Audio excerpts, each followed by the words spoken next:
कुछ दिनों से कश्मीर के सवाल पर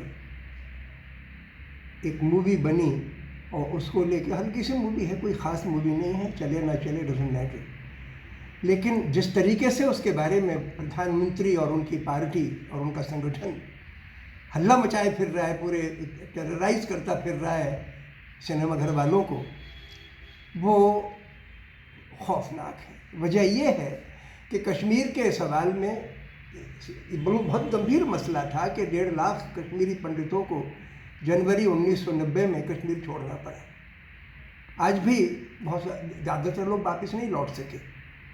और उस वक़्त याद रखें कि उस वक़्त हुकूमत वीपी सिंह की थी, जिसमें इम्पोर्टेंट भागीदारी बीजेपी की थी। जगमोहन इन्हीं के द्वारा नियुक्त किए गए वहाँ पर गवर्नर थे। तो एक जिम्मेवार शुरुआत तो जाहिर है कि टेररिस्ट एक्टिविटी की वजह से वहाँ पे हुई कि लोगों को भागना पड़ा। दो बातें इसमें गंभीर हैं। 1.5 लाख ये हिंदू भागे थे, और जब मैं रिलीफ कैंप में मिलने गया दिल्ली में तो उसमें बहुत सारे मुसलमान थे। मुझे खबर लगी कि दसियों हज़ार मुसलमान भी भागे हैं, क्योंकि डिस्टर्ब कंडीशंस थी। जो एक्सट्रीमिस्ट एलिमेंट्स थे, जो लोग उनकी आज़ाद कश्मीर की बात से सहमत न हो, उनको टारगेट करते थे। तो मुसलमान भी कई मर गए थे और हिंदू भी टारगेट कर लिए गए थे। तो लिहाजा कुछ 100 लोग मरे थे और इस वजह से उनको चले आए वो लोग। एक बात तो ये है।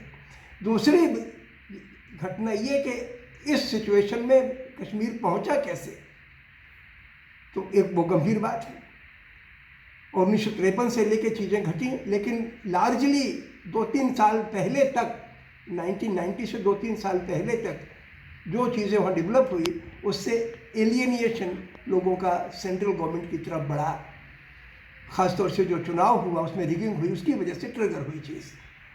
और तीसरी चीज़ ये है कि उसके बाद जिस तरीके से हैंडल किया उस सरकार ने और सब्सिक्वेंट गवर्नमेंट्स ने इस सवाल को, उससे इतनी भारी तादाद में हम मिलिट्री तैनात कर दी गई कि मिलिट्री की इन एंटी इंसर्जेंसी ऑपरेशंस में और मिलिटेंट्स की एक्टिविटीज़ में मरने वाले अवाम की तादाद सबसे ज़्यादा है। कुल मिला के लगभग 80,000 लोग मर गए। ये सब कश्मीरी लोग हैं, जिसका एक रत्ती किसी का हिस्सा नहीं था कश्मीरी पंडितों को भगाने में या कश्मीर के मुसलमानों को बाहर भेजने में। एक रत्ती हिस्सा नहीं था। उन मजदूरों को, उन छोटे किसानों को, उन बगीचे वालों को, उन कारीगरों को खौफ के साए में जीना पड़ा।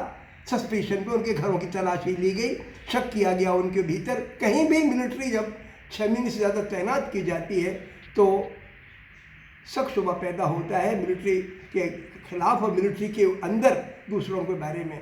हर एक आदमी को शक करता है कि तो टेररिस्ट होगा, खाना तलाशी लेता है, उसमें बेकसूरों पर जुर्म हो जाता है और कॉन्सिक्वेंटली उसमें से कुछ लोग एक्सट्रीमिस्ट एक्टिविटी कर बैठते हैं।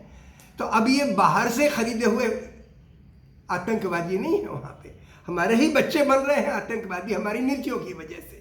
और ख़ासतौर से पिछले 7 बरस में जब से हुकूमत नहीं आई है श्री मोदी की, उन्होंने जो बात की वो, फिर 3 बरस हो गए, 2.5 बरस हो गया जब इन लोगों ने कश्मीर के लोगों के हक छीन लिए, जिन लोगों का किसी हिंसा में कोई हिस्सा नहीं। और इनके लिए प्रोपेगेंडा का औजार है कि भाई कश्मीरी आवाम से बाकी देश के आवाम के प्रति नफरत पैदा कर दो और उसके ज़रिए मुसलमानों के प्रति घृणा पैदा कर दो। मैं यूपी के चुनाव में गया था तो वहाँ पे कुछ लोगों को पर्चे बांटते, उन्होंने कहा कश्मीर में 1.5 लाख पंडितों को के बारे में क्या विचार है आपका। यानी कश्मीर के अवाम को आतंकवादियों से एक करना, आम मजदूर को औरंगजेब से एक करना, उसकी इमेज उस पर थोपना, यह सांप्रदायिकता का षड्यंत्र है।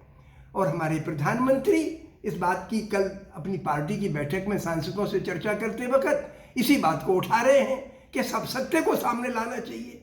अरे भाई, सत्य को समग्र रूप में सामने लाओ। जो जुल्म हुआ है जुल्मी को आइडेंटिफाई करो, लेकिन आम आदमी को टेरराइज मत करो। और जो टेरराइज किया गया है उसको भी उजागर करो कि बुरा किया।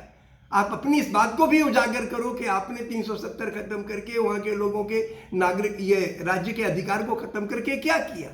इसको भी उजागर करो। सच्चाई तो ये है कि लोगों के कारोबार खत्म हो गए, पढ़ाई लिखाई तबाह हो गई, बर्बाद हो गए लोग, और पूरे हिंदुस्तान की घृणा का केंद्र बन गए वो, जबकि उनका कोई रत्ती कसूर नहीं।